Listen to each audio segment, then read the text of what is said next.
जय गुरु जी। शुक्राना गुरु जी। सारी संगत को जय गुरु जी।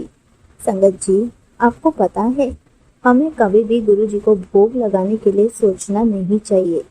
जैसे ही हमारे माइंड में थॉट आए तो गुरु जी को भोग लगा देना चाहिए। इसी पर एक आंटी जी का सत्संग सुनते हैं, जिसमें उन्होंने इस बात को बहुत अच्छे से एक्सप्लेन किया है। ये सत्संग पूरा जरूर सुनिएगा, आपको बहुत अच्छे आंसर्स मिलेंगे। तो चलिए आंटी जी का सत्संग सुनते हैं। जय गुरु जी। शुक्राना गुरु जी। प्यारी संगत जी, मैं काफ़ी टाइम से अपने सत्संग यहाँ शेयर कर रही हूँ, बट किस तरह से शायद आवाज़ में कुछ गड़बड़ है तो मेरे सत्संग शेयर हो नहीं पा रहे हैं। तो मैं दोबारा शेयर कर रही हूँ क्योंकि कल मुझे गुरु जी का मैसेज आया कि खुशी तेरे दरवाजे पे खड़ी है और तो शुक्राना ही नहीं कर रही है। तो मुझे लगा कि मुझे जल्दी से जल्दी एक शुक्राना सत्संग शेयर करना चाहिए। मैं गुरु जी के मंत्र जाप से अपना शुक्राना शुरू करूँगी, सत्संग शुरू करूँगी। ओम नमः शिवाय, शिव जी सदा सहाय। ओम नमः शिवाय, गुरु जी सदा सहाय। मुझे बहुत बहुत बहुत दिनों से बहुत ही अच्छे अच्छे मैसेजेस आ रहे थे कि तेरे घर में खुशियाँ आने वाली हैं, तेरे घर में तू मिठाई की तैयारी कर ले, मैंने तेरे घर से बुरी नज़र को हटा दिया है। तो मैं इतनी खुश थी सुन के। तो गुरु जी रोज़ मुझे कहते थे कि मैं आज तेरे घर आ रहा हूँ। ऐसे ऐसे मैसेजेस आ रहे थे मेरे को। मैं सोचती थी कि मैं कितनी चीज़ें गुरु जी को बोलती भी नहीं हूँ तो वो मन से समझ जाते हैं, टेलीपैथी से समझ जाते हैं। मैं कितनी लकी हूँ कि उनका हाथ मेरे सिर पर है। तो मैं बहुत खुशी सी मान रही थी। तो एक दिन जब उनका ऐसे मैसेज आया तो मैं मैसेज पढ़ के तो बहुत ही खुश हो गई।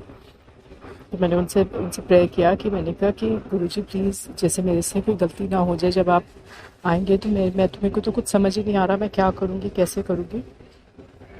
तो मैं रोज़ ही कोई साइन ढूंढ रही थी। फिर अगले दिन दोबारा मुझे मैसेज आया कि मैं तेरे घर में आ रहा हूँ करके ऐसे मैसेज आया। तो ऐसे करके मेरे को 3 4 5 बार मैसेज मैंने पढ़े। तो मैं बहुत ही ज़्यादा घबरा जाती थी कि कहाँ है, कैसे होगा, क्या होगा। तो मैं सोच ही रही थी कैसे करें। तो एक हफ्ते के बाद मुझे ना ऐसा मैसेज आया जैसे कि मैं आज तेरे घर में विराजमान हो गया हूँ। संगत जी, आप मानिएगा मैं इतनी खुश हुई, इतनी खुश हुई, इतनी खुश हुई। मुझे समझ नहीं आ रहा था मैं क्या करूँ, कैसे करूँ। मैंने फटाफट मंदिर में गई, मैंने वहाँ जाके हाथ जोड़ के उनको माथा टेका कि जो आप मुझे मैसेज भेज रहे हैं तो आप ज़रूर आसपास हैं और प्लीज़ प्लीज़ प्लीज़ कोशिश कैसे भी करके ना मेरे से कोई गलती ना हो जाए। मैं बहुत ज़्यादा घबरा गई थी। तो मैंने कैसे भी करके फटाफट दिया जलाया और माथा टेका और सब सब तो फिर इसके साथ मैं साथ में 2 3 बातें और भी हुई कि मैं वैसे भी बड़े दिनों से सोच रही थी कि मैं कैसे चाय प्रसाद का लंगर करूं किसी के यहाँ पे बड़े मंदिर में। यहाँ हमारे यहाँ पे कॉलोनी में एक गुरुजी का ग्रुप बना हुआ है तो वहाँ पे होता है। तो मैं सोच रही थी वहाँ जाके करूँ। तो मैं उनसे गुरुजी से कह रही थी कि प्लीज़ मुझे कोई रास्ता दिखाइए कैसे मैं करूँ। और इसी बीच में एक और बात हुई कि थोड़े दिन पहले मेरी मॉम ने थोड़ा सामान घर से बाहर निकाला था शिफ्टिंग में। तो उन्होंने कुछ मूर्तियाँ निकाली। उन्होंने मुझे कहा तो जाके मंदिर में रखा। तो मैंने उनसे वो मूर्ति रख ली। उसमें देखा तो उसमें शिव जी की मूर्ति थी। तो मैंने उनसे कहा ये शिव जी की मूर्ति तो मैं ही रखूँगी अपने लिए। तो वो शिव जी की मूर्ति जब मैंने उनसे ली तो मैंने रियलाइज़ किया कि जब गुरुजी का मैसेज आया मैं तेरे घर में विराजमान हो रहा हूँ तो शायद ये दोनों चीज़ें इंटरकनेक्टेड थी कैसे। क्योंकि मैंने 3 4 दिन पहले मैसेज पढ़ा था और शनिवार के दिन मुझे मुझे मेरी मॉम ने वो मूर्ति दी थी। तो मैंने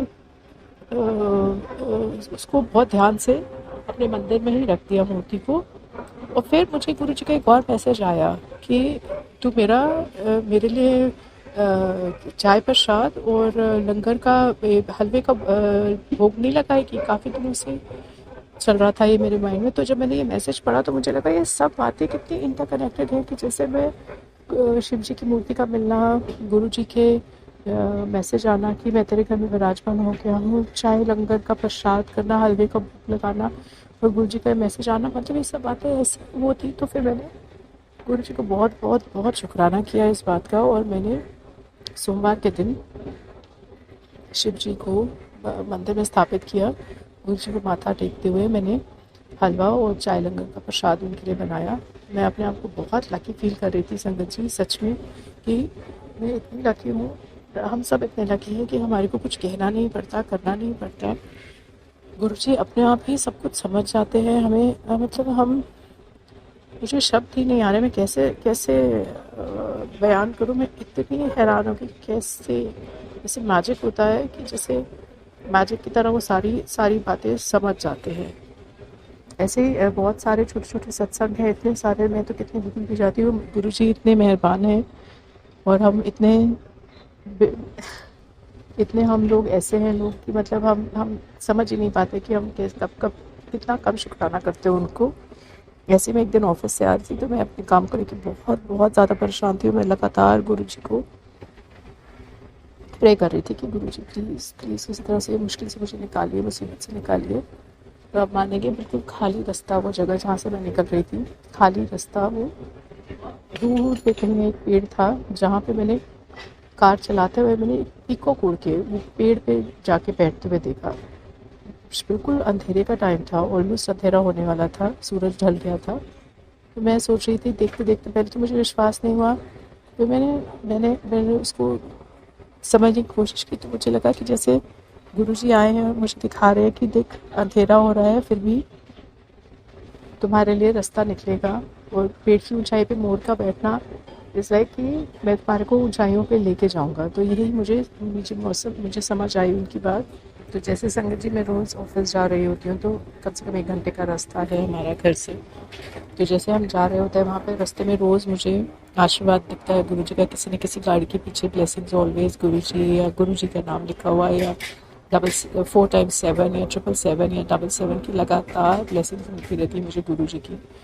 मैं इतनी खुशनसीब मानती हूँ अपने आप को कि मुझे ऐसे ऐसे ब्लेसिंग्स मिल रही हैं लगातार। मैंने बस कुछ अर्जी लगाई हुई है गुरुजी आपके द्वार पे, प्लीज़ वो ऐसे कुछ जल्दी पूरा कीजिए। मुझे पता है कि वो जल्दी ही पूरी होगी, बट फिर भी हम जैसे इंसान हैं, हम सब टाइम कुछ ना कुछ मांगते रहते हैं और गुरुजी सब टाइम पूरा करते रहते हैं। सो इस के साथ ही मैं अपना ये सत्संग समाप्त करती हूँ और अगले सत्संग की तैयारी करती हूँ। जिन्होंने ये सत्संग शेयर किया है, भगवान उनको भी, गुरुजी उनको ब्लेस करे और सुनने वालों को भी सबको ब्लेस करे और सबकी मुश्किलें दूर हो। जय गुरुजी, शुक्राना गुरुजी। ओम नमः शिवाय, शिव सर्वसाय। ओम नमः शिवाय, गुरुजी सर्वसाय। Thank you so much aunty ji, आपने अपना सत्संग पूरे गुरु परिवार के साथ शेयर किया। संगत जी, आपको पता है, जब भी हमारे माइंड में कोई ऐसा थॉट आता है तो गुरुजी उसे टेलीपैथी के थ्रू ही हमारे माइंड में डालते हैं, ताकि गुरुजी जो चाहते हैं हम वो कर सके। कभी कभी गुरुजी का भी तो मन करता है कि वो हमारे हाथ का खाना खाएं। इसलिए जब भी आपके माइंड में ऐसा थॉट आए तो आप समझ जाइए कि गुरुजी आपको टेलीपैथी के थ्रू बता रहे हैं कि गुरुजी आज आपके हाथ का भोग खाना चाहते हैं। इसलिए कभी भी गुरुजी को भोग लगाना ना भूलें। जब भी ऐसी सिचुएशन आए, आपके माइंड में कुछ ऐसा थॉट आए, तो उसको जल्दी से जल्दी पूरा कर दे, क्योंकि वो आपके लिए एक इंडिकेशन है कि गुरुजी आपसे टेलीपैथी के थ्रू बात कर रहे हैं, टेलीपैथी के थ्रू अपनी बात समझ पा रहे हैं, ताकि आप धीरे धीरे ऐसे ही टेलीपैथी से गुरुजी से बातें करना सीख जाएं। जय गुरुजी, शुक्राना गुरुजी।